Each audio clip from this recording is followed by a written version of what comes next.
Halo dan selamat datang di pembahasan kita kali ini. Kita akan coba kupas tuntas soal industri makanan raksasa nih. Iya, betul. Kita bakal lihat kutipan-kutipan dari buku Salt, Sugar, Fat. Nah, misi kita kali ini apa ya? Mengungkap kenapa sih kok susah banget buat mereka ngurangin garam, gula, sama lemak. Padahal kan kita semua tahu ya dampaknya buat kesehatan. Betul. Dan kita mulai dari satu momen penting banget nih. Pertemuan rahasia para bos industri makanan di tahun 99. Oh, pertemuan rahasia. Gimana tuh ceritanya?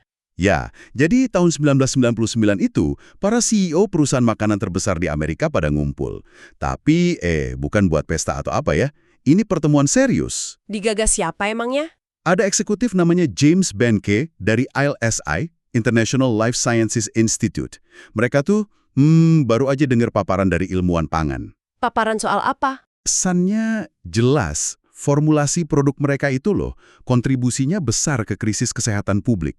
Terutama ya obesitas yang lagi naik daun banget waktu itu. Wah, terus ada Michael Matt juga kan ya di pertemuan itu. Dia nyajiin data yang lumayan bikin kaget ya pada masanya. Banget. Bayangin aja, waktu itu di AS, lebih dari separuh orang dewasa itu kelebihan berat badan. Hampir seperempatnya obesitas klinis. Gila, angka anak gimana? Nah itu dia, angka anak melonjak drastis sejak tahun 80-an. Udah gitu, kritik datang dari mana-mana kan. Harvard, CDC, American Heart Association. Bahkan pemerintah juga ya? Iya, Menteri Pertanian sampai bilang ini epidemi nasional.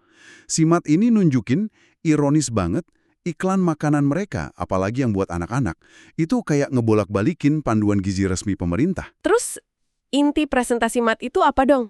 Cuma ngasih data aja? Oh, nggak cuma itu. Intinya, dia ngajak bertindak. Dia usul, pertama, industri ngakuin perannya secara kolektif. Terus? Kedua, mereka danain riset independen, sekitar $15 juta, buat ngerti apa sih yang bikin orang makan berlebihan. Oke, masuk kakak. Ada lagi? Nah, yang paling penting nih, dia usul pertimbangan pengurangan garam, gula, lemak, SGF, secara bareng-bareng. Malah ada ide bikin batas maksimum buat industri. Wah, itu usulan berani banget sih buat tahun segitu. Tapi gimana tanggapannya? Dingin, ditolak malah. Ada kutipan terkenal tuh dari CEO General Mills waktu itu, Stephen Sanger. Gimana katanya? Intinya, dia bilang, kami nggak akan main-main sama permata mahkota kami, maksudnya produk andalan mereka, dan ngubah formulasi cuma karena beberapa orang berjas putih khawatir soal obesitas. Waduh, tegas banget ya nolaknya. Iya, jadi ya akhirnya nggak ada tindakan kolektif, dana riset juga nggak jadi. Pertemuan ini kayak ngasih lihat dilema intinya industri ini ya kan? Bener banget, konflik fundamentalnya kelihatan jelas di situ. Antara ya bikin produk yang enak banget dan laku keras, sama tanggung jawab kesehatan masyarakat. Tepat. Dan kutipan-kutipan ini bantu kita ngerti kenapa ngurangin SGF itu bukan cuma soal niat baik aja.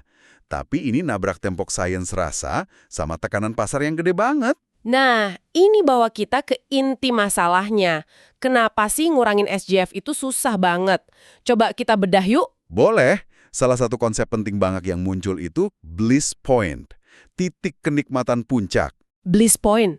Kedengarannya kayak yang dicari konsumen ya. Tapi buat industri, ini lebih kayak target rekayasa gitu. Persis. Bliss point itu kadar optimal suatu bahan, utamanya gula ya, yang ngasih kenikmatan sensorik paling maksimal buat konsumen. Dan mereka nggak nemuin ini gitu aja kan? Jelas nggak? Mereka aktif banget pakai sains, pakai data, buat merekayasa produk. Mulai dari saus tomat, yogurt, sereal, sampai roti. Biar apa? Ya biar nyampe ke titik itu. Tujuannya jelas ya, biar produknya laku keras, bikin orang beli lagi dan lagi. Pragmatis banget. Nah, sosok Howard Moscoville ini juga menarik. Dia nggak cuma ahli rasa, tapi pakai matematika. Oh ya? Pakai apa dia? Analisis conjoint, katanya. Itu semacam metode statistik canggih buat membedah fitur produk mana yang paling disukai konsumen, seberapa nilainya. Intinya, buat merekayasa produk dengan daya tarik terbesar atau biggest crave. Contohnya apa tuh? Dia berperan waktu bikin cherry vanilla dog pepper. Jadi ini bukan seni lagi ya, tapi udah sains. Sains adiksi rasa, bisa dibilang. Betul, dan fokus ke gula itu ada dasar biologisnya yang kuat banget. Manusia kan emang dasarnya suka manis. Iya sih, ada reseptor manis di mana-mana ya di mulut. Nggak cuma di mulut, nyambung ke pusat reward di otak. Bahkan sinyalnya sampai ke lambung dan pankreas. Penelitian di Monell Chemical Sciences Center, yang seringnya didanai industri juga, itu nguatin pemahaman ini. Penelitian Monell itu katanya nemuin sesuatu yang penting soal anak-anak ya. Iya, penting banget. Mereka nemuin kalau preferensi anak ke rasa manis dan juga asin itu bisa jauh lebih tinggi dibanding orang dewasa. Lebih tinggi gimana maksudnya? Ada eksperimen puding Tatiana Gray. Itu nunjukin bliss point gula buat anak bisa nyampe 24%. 24%? Itu kan 2 kali lipat batas orang dewasa ya? Wow, Nah, iya. Dan informasi kayak gini ya jelas berharga banget buat industri. pantesan ya produk buat anak-anak kayak sereal, minuman manis, gulanya tinggi-tinggi banget. Mereka efektif nargetin bliss point anak-anak ini. Ironisnya, beberapa ilmuwan Monell sendiri, kayak Lawrence Green sama Julie Menella, malah mulai khawatir. Khawatir kenapa? Mereka takut paparan gula tinggi itu terus-terusan di makanan olahan bisa ngebentuk learned behavior. Jadi preferensi rasa yang menetap gitu, yang risikonya jelek buat kesehatan anak jangka panjang. Oke, itu gula. Sekarang lemak. Di buku ini disebutnya operator halus. Maksudnya gimana tuh? Perannya lebih terselubung gitu. Betul sekali, lemak itu nggak cuma soal rasa, tapi lebih ke sensasi di mulut. Mouthfeel istilahnya. Tekstur yang lembut, creamy, lumer gitu. Itu kan enak banget ya. Iya sih, beda rasanya kalau makanan nggak ada lemaknya. Nah, Alina Szczesniak di General Foods itu salah satu pionir yang neliti pentingnya tekstur ini. Beda sama gula yang bliss point-nya relatif jelas, daya tarik lemak ini lebih samar. Maksudnya samar gimana? Penelitian Adam Drewnowski nunjukin nggak ada titik jenuh yang jelas buat lemak. Orang cenderung suka lebih banyak lemak, tapi nggak ngerasa cukup. Beda sama manis yang kalau kemanisan jadi enek. Oh gitu. Dan katanya lemak bisa sembunyi kalau digabung sama gula. Nah, itu dia yang bikin dia halus. Studi Drewnowski soal invisible fats atau lemak tak terlihat, itu ngungkap kalau nambahin gula bisa nutupin persepsi kita soal kandungan lemak di makanan. Akibatnya, Iya, produsen bisa nambahin banyak lemak buat tekstur dan kepuasan tanpa bikin otak kita langsung ngeh atau waspada. Contohnya kayak Cheez Whiz, itu kan tinggi lemak jenuh sama sodium. atau soal keju olahan ya? Iya, itu juga contoh bagus. Surplus lemak susu di AS diubah jadi keju olahan, terus konsumsinya didorong terus. Lemaknya banyak, tapi karena ada rasa asin gurih lain, jadi nggak terlalu terasa berat. Oke, gula udah, lemak udah, sekarang garam. Ini pilar ketiga ya. Katanya industri ketergantungannya gede banget sama garam. Gede banget, sekitar 5 miliar pon per tahun loh di AS aja. Alasannya simple, garam itu murah dan fungsinya banyak banget. Selain rasa, apa aja fungsinya? Oh banyak, pengawet jelas. Terus pemberi tekstur, ini penting banget di daging olahan. Pengontrol fermentasi juga, di roti sama keju. Makanya, Makanya pas pemerintah AS mau nurunin batas natrium, industrinya protes keras. banget, Kellogg sampai ngirim surat 20 halaman ke USDA buat ngebela diri. Isinya ngejelasin kendala teknisnya rumit banget, terus mereka khawatir kalau konsumen bakal nolak kalau garamnya dikurangin banyak. Nah, ini nyambung ke pertanyaan kunci yang jadi tema kita juga ya, soal no sugar, no fat, no sales. Emangnya apa sih yang terjadi kalau bahan-bahan ini dikurangin atau diilangin? Beneran nggak laku? Eksperimen internal mereka nunjukin gitu. Hasilnya seringkali, ya itu tadi, nggak bisa dijual. Contohnya gimana? Contohnya jelas banget. Penulis buku Salt, Sugar, Fat itu pernah dibikinin Cheez-Its tanpa garam sama Kellogg. Terus rasanya? Deskripsinya brutal, katanya rasanya kayak jerami, dikunyah kayak kardus, hambar total. Separah itu ya? Iya, hal yang sama ditemuin Campbell pas nyoba ngurangin garam di supnya. Atau produsen roti yang coba kurangin gula, produknya jadi hambar, kadang malah pahit, teksturnya ancur. Pembuat roti juga kan katanya nolak batasan gula dari American Heart Association. Betul, mereka ngasih argumen teknis yang kuat. Tanpa gula yang cukup, roti atau kue mereka bisa jadi menyusut, pucat, kempes, atau malah ngegelembung nggak karuan. Jadi jelas ya, SGF ini bukan cuma tambahan rasa aja, tapi udah jadi bagian integral dari struktur dan daya tarik produk olahan yang kita kenal. Tepat. Kuranginnya itu artinya ya bikin produk yang beda sama sekali. Jadi dari sisi sains produk sama teknologi pangan aja tantangannya udah jelas banget. Garam, gula, lemak itu kunci rasa, tekstur, awetnya produk, sama biaya produksi juga kan? Betul. Ngilangin atau ngurangin drastis, itu sering dianggap sama aja kayak ngurangin penjualan. Nah, ini inti dari dilema no sugar, no fat, no sales itu. Oke. Jadi tantangan dari produknya sendiri udah gede banget. Tapi ada lapisan lain kan, tekanan pasar, persaingan. Katanya susah ya kalau satu perusahaan mau berubah sendirian. Susah banget. Ini dinamika pasar yang bisa dibilang kejam ya. Contohnya, PepsiCo tahun 2010 itu relevan banget. Kenapa tuh PepsiCo? Mereka coba bikin kampanye Better for You, promosiin pilihan yang lebih sehat. Tapi, begitu ada penurunan penjualan sedikit aja, dan itu hampir pasti terjadi kalau ngubah formula inti, Wall Street langsung bereaksi negatif. Terus gimana? Tekanan dari investor maksa mereka balik lagi fokus ke produk andalan yang tinggi SJF. Dan coba tebak, siapa yang untung? Pesaingnya, Coca-Cola. Persis. Coca-Cola manfaatin momen itu buat ngerebut pangsa pasar, pakai produk klasik mereka. Ada contoh lain nggak soal persaingan ini? Ada cerita Kraft sama Hershey tahun 2003. Waktu Hershey ngeluarin cookies coklat s'mores yang penuh SJF, Kraft jadi ngerasa kejepit. Kejepit gimana? Mereka ngerasa nggak punya pilihan selain ikut-ikutan nambahin lemak dan gula di Oreo, muncullah itu varian-varian kayak banana split cream, triple double Oreo, biar tetap bisa bersaing di rak toko. Ujung-ujungnya malah akuisisi Cadbury ya? Iya, buat memperluas portofolio manis mereka secara global, termasuk bawa Oreo ke India dengan kampanye Twist, Lick, Dunk itu. Dan peran Wall Street ini kayaknya signifikan banget ya, selalu nuntut pertumbuhan jangka pendek. Banget. Analis keuangan kan fokusnya biasanya pertumbuhan penjualan per kuartal. Nah, tekanan buat nunjukin hasil jangka pendek ini, ya otomatis bikin perusahaan lebih milih ngandelin produk juara mereka. Yang mana hampir selalu produk tinggi SGF itu ya? Betul. Jadi inisiatif kesehatan jangka panjang, yang mungkin hasilnya baru kelihatan bertahun-tahun lagi, sering dianggap gangguan, atau malah ancaman buat target jangka pendek. Contoh Campbell Soup tahun 2011 itu jelas banget ya. CEO barunya malah ngumumin nambahin garam lagi ke sup mereka. Iya, Dennis Morrison bilang gitu, buat ningkatin rasa dan dongkrak penjualan, biar investor senang. Ironisnya, analis dari S&P malah muji langkah itu. Dibilangnya upaya bikin produk sup yang lezat. Fokusnya jelas ke penjualan, bukan kesehatan. Gila ya. Terus ada contoh Kraft juga kan?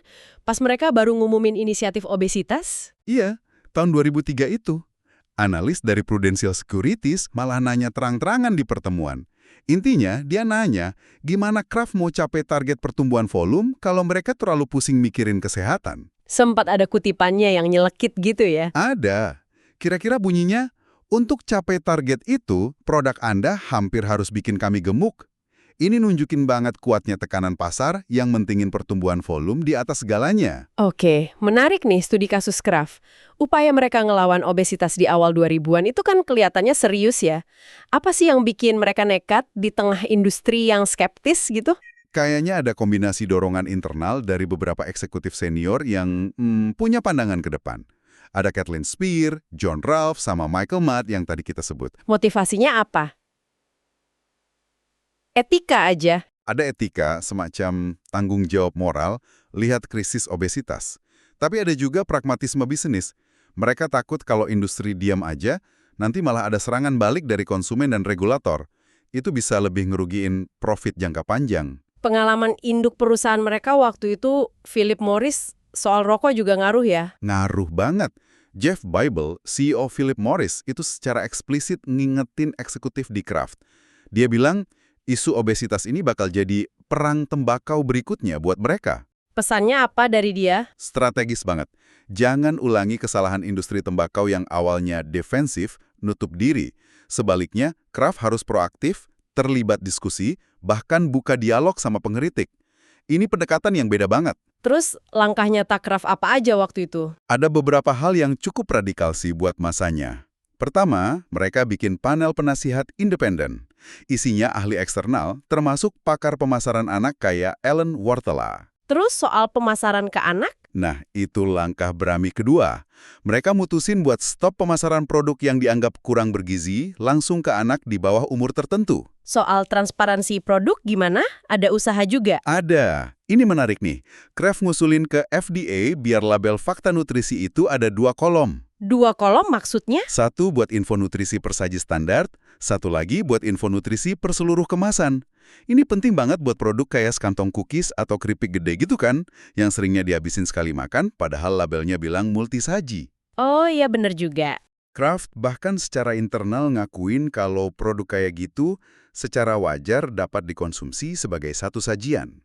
Mereka juga coba taruh info kalori total di depan kemasan. Tapi ini ada resistensi internal juga. Dari mana resistensinya? Ya, dari manajer merek internal, misalnya dari divisi Nabisco. Mereka nggak setuju ide kalori total di depan kemasan. Oke. Tapi kan akhirnya upaya ini kayaknya nggak bertahan lama ya. Kenapa tuh? Kombinasi beberapa faktor sih.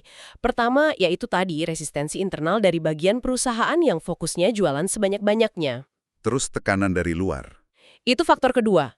Tekanan nggak berhenti dari Wall Street setelah mereka ngumumin inisiatif obesitas itu. Pasar maunya lihat pertumbuhan, bukan pembatasan.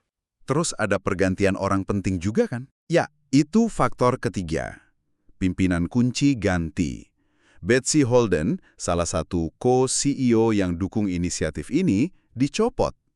Terus Michael Mudd yang jadi motor utamanya, akhirnya keluar dari perusahaan. Dan setelah itu, arah strategi Kraft balik lagi. Balik lagi. Fokusnya ke pertumbuhan agresif, cirinya ya akuisisi Cadbury yang gede banget itu, 19,6 miliar dolar, itu kan jelas nguatin posisi mereka di makanan manis. Peluncuran Oreo varian baru juga ya. Betul. Varian Oreo yang makin memanjakan, kayak Oreo Kickster, terus ekspansi global besar-besaran, termasuk kampanye Twist, Lick, Dunk, ke pasar baru kayak India. Jadi ini nunjukin banget ya susahnya mempertahankan agenda kesehatan di tengah tuntutan bisnis. Iya. Kisah Kraft ini jadi studi kasus yang kuat banget soal batas-batas perubahan dari dalam di industri ini. Oke, jadi kalau kita rangkum nih ya, pembahasan kita ini bener-bener nunjukin dilema yang dalam banget buat industri makanan. Iya, garam, gula, lemak itu bukan sekedar bumbu lah istilahnya. Tapi udah jadi fondasi rasa, tekstur, umur simpan, efisiensi biaya, dan yang paling penting, ya daya jual produk mereka. Mantra no sugar, no fat, no sales, itu kayaknya nyata banget ya buat mereka. Dan usaha buat ngurangin SJF secara signifikan itu seringkali nabrak langsung, nggak cuma sama kendala teknis, tapi juga sama preferensi konsumen. Preferensi yang ironisnya dibentuk sama industri itu sendiri selama puluhan tahun ya, lewat rekayasa produk dan iklan gede-gedean. Betul, ditambah lagi realitas persaingan pasar yang ketat dan tekanan tanpa henti buat tumbuh dari Wall Street. Pertemuan 99 yang nggak ada hasil, sama cerita naik turunnya inisiatif Kraft tadi jadi contoh nyata susahnya dorong perubahan struktural dari dalam. Sumber-sumber ini ngasih gambaran yang kaya banget ya soal kompleksitas di balik produk yang kita lihat tiap hari di supermarket. Nah, ini kemudian munculin satu pertanyaan penutup nih, buat Anda renungkan. Apa tuh? Kalau kita lihat betapa dalamnya industri ini terikat sama garam, gula, dan lemak, terus hambatan sistemiknya kuat banget buat berubah, dari sains rasa sampai tekanan pasar modal, pertanyaannya, seberapa besar sih sebenarnya kekuatan pilihan pribadi Anda sebagai konsumen? Maksudnya? Ya, seberapa besar kekuatan pilihan Anda buat mendorong perubahan nyata di tingkat industri? Di luar sekedar apa yang Anda putusin buat beli atau nggak beli hari ini. Itu cukup nggak sih? Pertanyaan yang menantang ya. Dan relevan banget buat kita semua. Oke deh, terima kasih banyak sudah menyimak pembahasan mendalam kita kali ini. Sama-sama. Evelyn, sampai jumpa di kesempatan berikutnya.